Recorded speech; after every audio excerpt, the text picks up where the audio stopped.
परिंदों को मिलेगी मंजिल एक दिन, ये फैले हुए उनके पर बोलते हैं, और वही लोग रहते हैं खामोश अक्सर, जमाने में जिनके हुनर बोलते हैं।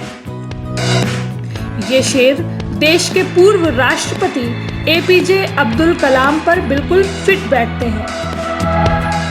भारत रत्न से सम्मानित हो चुके अब्दुल कलाम को जनता का राष्ट्रपति भी कहा जाता है। मिसाइल मैन के नाम से मशहूर पूर्व राष्ट्रपति एपीजे अब्दुल कलाम की 5वीं पुण्यतिथि के मौके पर आइए हम आपको कलाम साहब के जीवन से जुड़ी ऐसी बातें बताते हैं जो आपने कभी नहीं सुनी होंगी।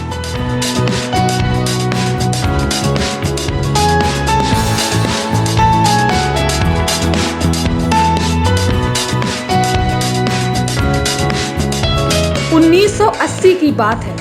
तत्कालीन प्रधानमंत्री इंदिरा गांधी ने जब एपीजे कलाम को SLV-3 के सफल लॉन्च के बाद मिलने के लिए बुलाया तो वो घबरा गए और प्रोफेसर सतीश धवन से बोले, मैं इंदिरा जी से कैसे मिलूं? मेरे पास तो न सूट है न जूते, ले दे के मेरे पास सिर्फ ये चप्पल है। सतीश धवन बोले, आपके पास आपका हुनर है। उस बैठक में जब इंदिरा गांधी ने कलाम का अटल बिहारी वाजपेयी से परिचय कराया तो अटल जी ने कलाम से हाथ मिलाने के बजाय उन्हें गले लगा लिया। ये देखते ही इंदिरा गांधी मुस्कुराईं और मजाक में कहा, अटल जी, कलाम तो मुसलमान हैं।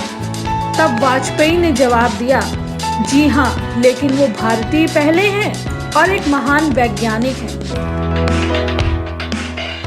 अटल बिहारी वाजपेयी जब दूसरी बार प्रधानमंत्री बने तो उन्होंने कलाम को अपने मंत्रिमंडल में शामिल होने के लिए न्योता दिया। कलाम ने इस प्रस्ताव पर पूरे एक दिन विचार किया।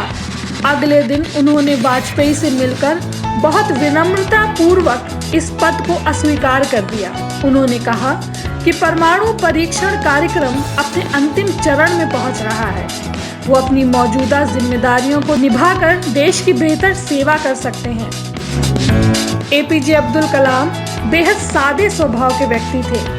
1 मार्च 1998 को जब उनको भारत रत्न से सम्मानित किया जाना था तो वो बहुत नर्वस थे और अपनी टाई को बार बार छूकर अपनी नर्वसनेस कम कर रहे थे।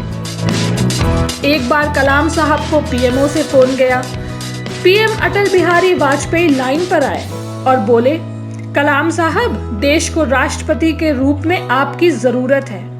कलाम ने कहा कि इस पेशकश पर विचार करने के लिए उन्हें 1 घंटे का समय चाहिए। वाजपेयी बोले, आप समय जरूर ले लीजिए, लेकिन मुझे आपसे हाँ चाहिए, ना नहीं। कलाम साहब का सेंस ऑफ ह्यूमर लाजवाब था। राष्ट्रपति पद के लिए नॉमिनेशन के समय वाजपेयी ने उनके साथ मजाक किया कि आप भी मेरी तरह कुंवारे हैं, तो कलाम ने ठहाकों के बीच जवाब दिया, प्रधानमंत्री महोदय, मैं ना सिर्फ कुंवारा हूँ बल्कि ब्रह्मचारी भी हूँ। एपीजे अब्दुल कलाम को सूट पहनना कभी पसंद नहीं था। राष्ट्रपति बनने के बाद जब उनके लिए सूट सिलवाए जा रहे थे तो उन्होंने अपने दर्जी से कहा, मैं बंद गले के सूट नहीं पहन पाऊंगा, आप इन कोट के गले काट दीजिए। उसी के बाद से वो सूट कलाम सूट के नाम से मशहूर हो गए। कलाम चमड़े के जूतों की जगह स्पोर्ट्स शूज पहनते थे। नए राष्ट्रपति को टाई पहनने से भी नफरत थी। बंद गले के सूट की तरह टाई से भी उनका दम घुटता था। एक बार वो अपनी टाई से अपना चश्मा साफ कर रहे थे तो उनसे किसी ने कहा कि आपको ऐसा नहीं करना चाहिए। उनका जवाब था, टाई पूरी तरह से उद्देश्यहीन वस्त्र है, कम से कम मैं इसका कुछ तो इस्तेमाल कर रहा हूँ। एपीजे अब्दुल कलाम को रुद्र वीणा बजाने का बहुत शौक था। वो सुबह 10 बजे या दोपहर 4 बजे वॉक करना पसंद करते थे।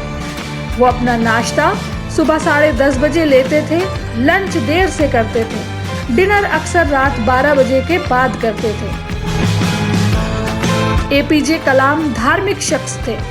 रोज सुबह फज्र की नमाज पढ़ा करते थे। कलाम कुरान और गीता भी पढ़ते थे। वो पक्के शाकाहारी थे।